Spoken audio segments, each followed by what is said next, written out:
Менде мындай эмеде 26 миллиард сомдон болгон 6 миллиард бөлүнүп тур.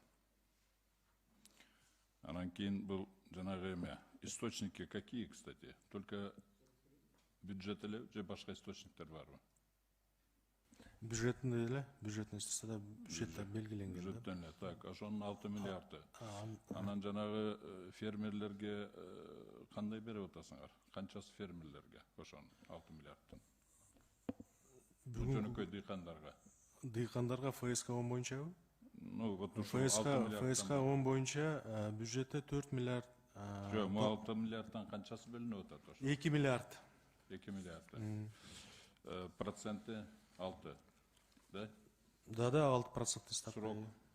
Тура 6%. Мөөнөтү канча? Мөөнөтү баягы айтып кетти, 6 айлык үлгөтасы бар, 300 миңге чейин 18 ай. Канча жылга берилет? Бир эле жылгабы?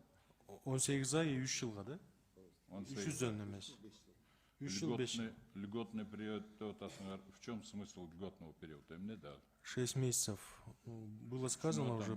Смысл эмне да? 6 месяц эмне кылат ал жерде? Төлөбөйбү, же болбосо процентин эле төлөйбү, же эмне кылат, же вообще эле төлөбөйбү? В чем смысл? Султанбай Абдрашидович, это больше касается банковским процедурам, поэтому пусть представитель банка ответит на этот вопрос. Ну пусть скажет банк. Льготный период в чем заключается? Льготный период 6 айга чейин берип атабыз биз баягы. Да это я уже слышал. В чем смысл его? 6 айда эмне кылат? Эчтеке кылбайбы, төлөбөйбү, же процентini төлөйбү, же эмне кылат? Эмне смысл эмнеде? Смысл в зависимости от желания клиента и его бизнеса мы можем предоставить ему льготный период, ежеквартальное погашение основного долга, либо через 6 месяцев погашение основного долга. Проценты также мы можем сделать ежемесячный процент, либо ежеквартальный. Азыр бердиңерде уже, ошону мен конкретно сурап атам. В чем смысл? Алтай понятно. Алтайда эмне кылат ошол жерде?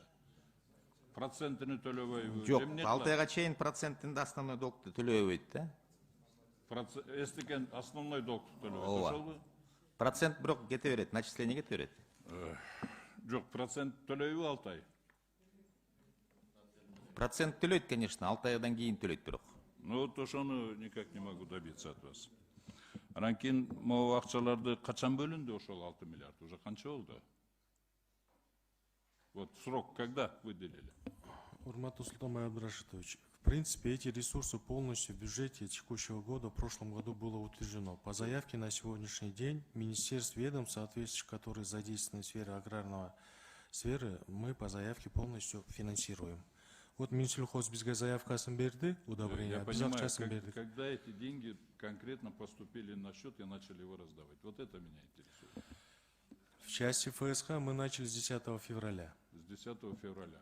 Да, было принято Вообще, это соглашение составлено. Она вот здесь вот по какому принципу, она вот ушел берилген 2 миллиард. Жанагы эменин потребностьтин канча процентini жабат? Султанбай Абдрашидович, эми өзүңүз билесиз да, ар бир мына ФСК 10 боюнча бул жерде администратор в основном является, то есть администрированием является Минсельхоз. Булар азыр айтып өттү кластер боюнча кандай программа эме болуп атат.